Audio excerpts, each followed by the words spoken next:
Dreyfus Company, LDC, an agricultural commodities trading company with operations in Kenya as a trading and export of agricultural commodities, is at the center of an importation and tax evasion storm.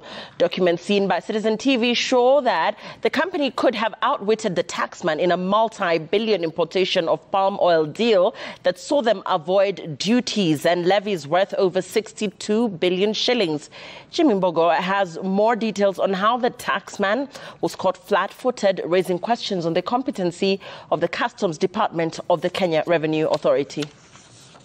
Documents in our possession show that for 3 years consecutively, 2022, 2023 and 2024, Louis Dreyfus Company Limited, LDC, has been bringing in finished product and misdeclaring it as crude oil to avoid paying duties. Where the company has loaded cargo into the same ship tanks using a 40% refined oil blend and 60% crude palm oil blend, a move that is against World Customs Organization guidelines, as any adulterated cargo cannot be deemed as crude palm oil, and as such, the duties payable should be on the entire cargo. The documents show that 2022, for instance, LDC imported 233,000 tons, which should have incurred an import duty of $500 per ton or 64,000 shilling by today's rate. This would have seen the company pay a total of $116,500,000, an equivalent of 14.912 billion shillings. An additional import declaration levy of 2.5%, totaling $2,914,500 million, an equivalent of 372,800,000 shillings. A railway development levy RDL at a rate of 1.5, totaling $1.7 million, an equivalent of 218,435,500 shillings, and a value-added tax at a rate of 16%, which should have amounted to a total of 18,640,000. But with an exchange rate of 118 shillings to the dollar at the time, the company got away with taxes worth 16,490,486,460 shillings. This was further reported in 2023 and in the first half of 2024, with the government losing an additional 32,540,860,570 and 13,831,909,230 shillings, respectively.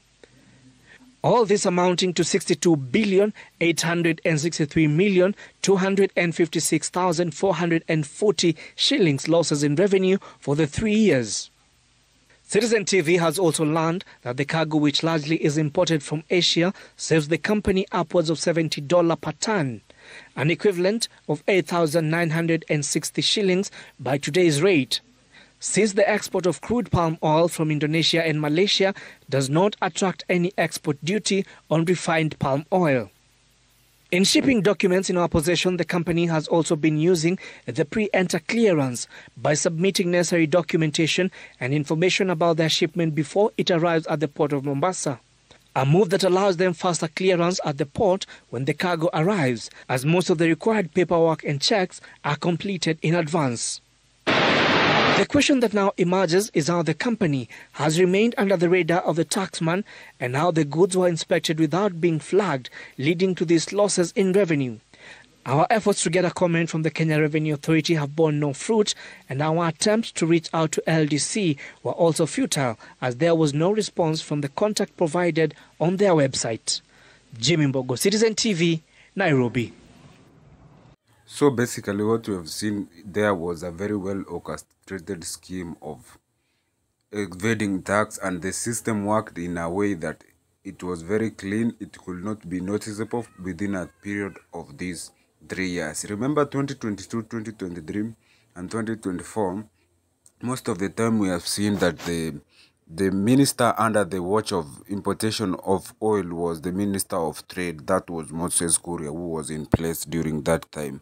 So the first thing you will notice is that this company decided to import against the law of Kenya, because whatever they were importing, they were supposed to pay tax for it, and they imported it in another name of a product which was not supposed to incur some kind of tax. So this is where the loophole was. And the question begging is that, don't these officers of the customs, the KRA custom, have the duty to investigate the goods which are coming in apart from the paperwork?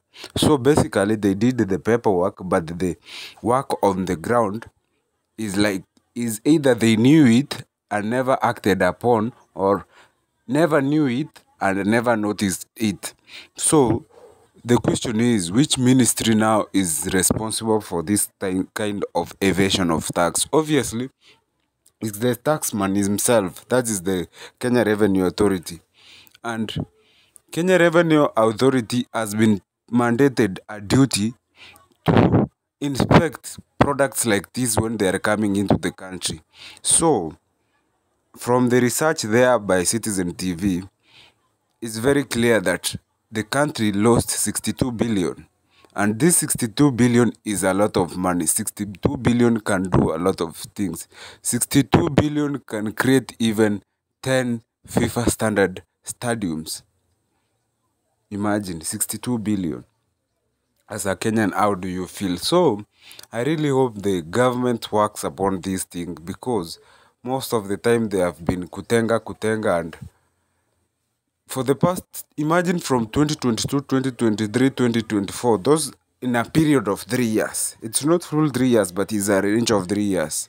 So that's a lot of time, and that's a lot of money for taxpayers' money. And the Kenyans are the one who will feel the impact.